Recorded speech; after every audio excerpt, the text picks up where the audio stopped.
To the venerable brothers, the patriarchs, primates, archbishops, bishops, and other ordinaries keeping favor and communion with the apostolic see, greetings and the apostolic blessing. We cannot express in words what a consolation and what a joy to us, in the midst of the greatest unpleasantness, are your admirable loyalty and respect, and that of your faithful for us and this apostolic see. We are referring to your truly outstanding unanimity, willingness, zeal, and constancy in defending the rights of this same see and the claims of justice.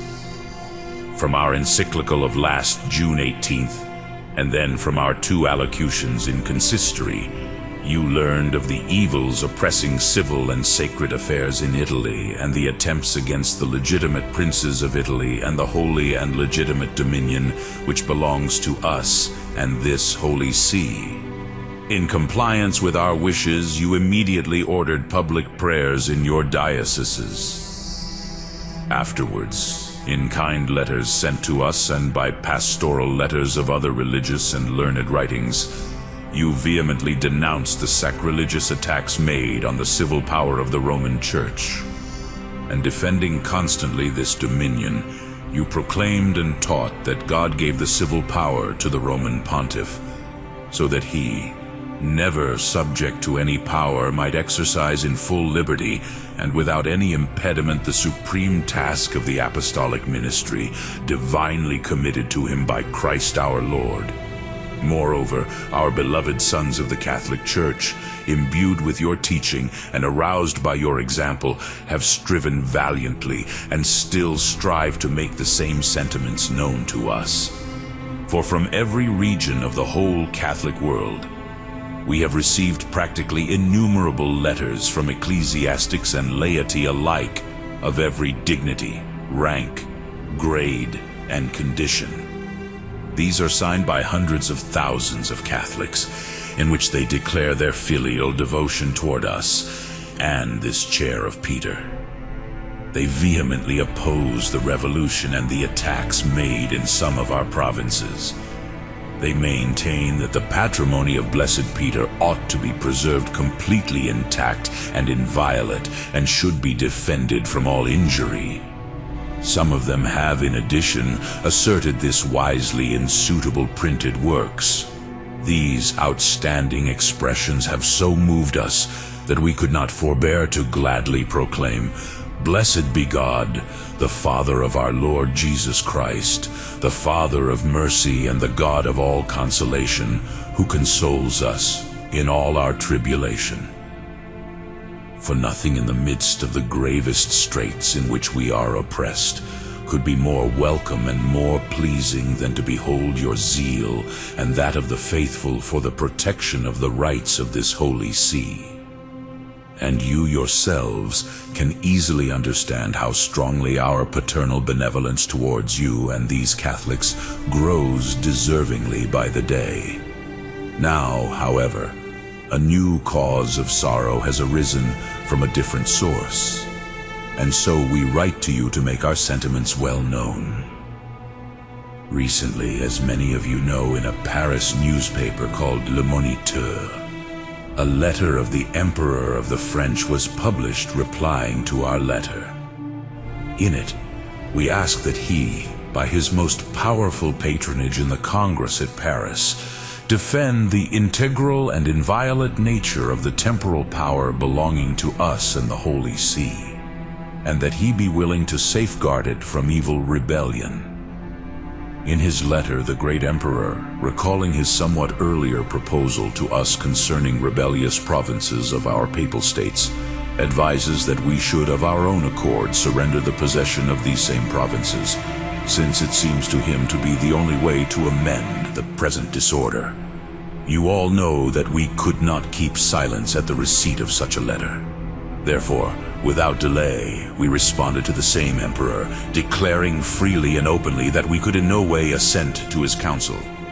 We said that it offers insuperable difficulties in consideration of our dignity and that of the Holy See and our sacred character and the rights of the same Holy See, which pertain not to the succession of any royal family, but to all Catholics. Likewise, we professed What is not ours cannot be given up by us, and we plainly understand that the victory he wishes to be conceded to the traitors of Aemilia would be a stimulus for future internal and external disturbers of other provinces to perpetrate the same things when they saw the prosperous fortune of the rebels. And among other things, we informed the same emperor that we could not abdicate the provinces in Aemilia without violating solemn oaths by which we are bound, without exciting quarrels and disturbances in the rest of our provinces, without committing injustice to all Catholics, and without finally weakening the rights not only of the princes of Italy, but of all princes of the whole Christian world, who could not watch with indifference the introduction of most destructive principles. Nor did we omit to point out that His Majesty could scarcely ignore by what men and by what money and resources the recent attempts at rebellion in Bologna, Ravenna, and elsewhere were inflamed and carried out, while the far greater part of the population showed itself in no way induced to support these movements, something it little expected. It was, in fact, amazed. And since the emperor felt that we ought to give up these provinces because of the rebellion stirred up in them, we replied appropriately that an argument of this kind, inasmuch as it proved excessive, has no validity. Similar rebellions have often occurred in Europe and other areas, yet anyone can see that a legitimate argument cannot be deduced from that fact to diminish civil sovereignty. We reminded the emperor that his first letter, sent to us before the Italian War, which offered us consolation, not affliction, differed from his most recent ones. From certain words in his newspaper letter, we gathered that there were grounds for fear that the above-cited provinces of ours in Aemilia were already considered as if they had been taken away from our dominion. We accordingly begged him in the name of the Church that for his own Majesty's good and utility as well, to vanquish this fear. We reminded him that all must give an exact account at some time before the tribunal of Christ and undergo a most severe judgment. Therefore, each one must take care that he experience the effect of mercy rather than justice. These are the chief matters, among others, that we replied to the Emperor of France. We judge they should be made known to you, that you and the universal Catholic world recognize that we will without fear leave nothing untried in fighting bravely for the cause of religion and for preserving the civil dominion of the Roman Church and its temporal possessions and rights. Intact and inviolate, these pertain to the entire Catholic world, and we look to the just cause of other princes, and supported by the divine aid of him who said, "You will have tribulation in the world, but be confident, I have overcome the world, and blessed are they who suffer persecution for justice' sake." We are prepared to follow the illustrious footsteps of our predecessors, to emulate their example and to suffer harsh, hard things, and even lay down our life before deserting the cause of God, the Church, and justice in any way. But you can easily conjecture with what bitter sorrow we are affected, seeing the dreadful war which harasses our religion to the greatest detriment of souls, and seeing the great whirlwinds which toss about the Church and this holy see. And you can also easily understand our disquietude at the great danger for souls in these disturbed provinces, where piety, religion, faith, integrity, and morals are weakened daily, especially from the pernicious writings published there. Do you, therefore, defend this cause and inflame more and more daily the faithful entrusted to your care, so that under your leadership they do not cease either defending the Catholic Church and this holy see, or protecting the civil dominion of the same see and the patrimony of St. Peter. Together with your faithful pray that God may command the winds and the water and come to the benefit of us and his Church.